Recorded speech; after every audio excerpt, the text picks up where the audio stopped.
Let's talk about Toronto, because tomorrow morning they will choose a new mayor. Now, sadly, current mayor Rob Ford, everyone's favourite walking beefsteak tomato, is not running for re-election. But don't despair, for there is another. Rob Ford has a brother, Doug Ford, who is running for mayor. And if you are wondering how alike they are, please enjoy this little clip. I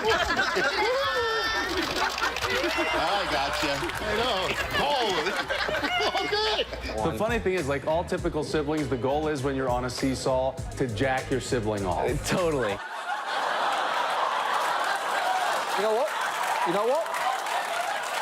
You laugh, but he's right. On a seesaw, you really want to jack your sibling off.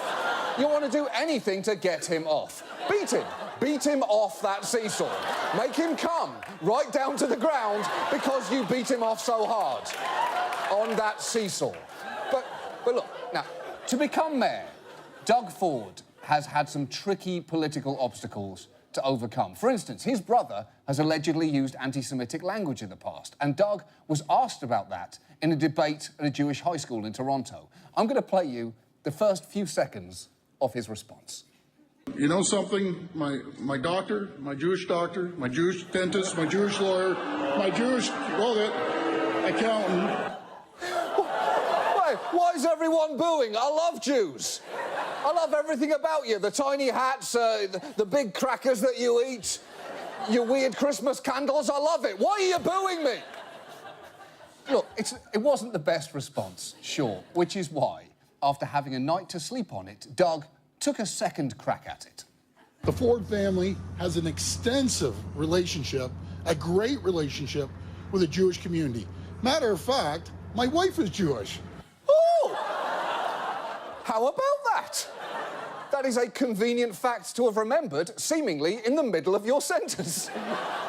Unfortunately, a local reporter then cast doubts on Doug's claim, forcing Doug Ford to bring out his definitely Jewish wife to talk about her definitely Jewish heritage, which went definitely spectacularly well. My mother's family has Jewish bloodlines. I don't practice Judaism. I never have. So, listen, she doesn't practice Judaism. Hence, I guess, her use of the term Judism. Though her ancestors may or may not have been Judesque.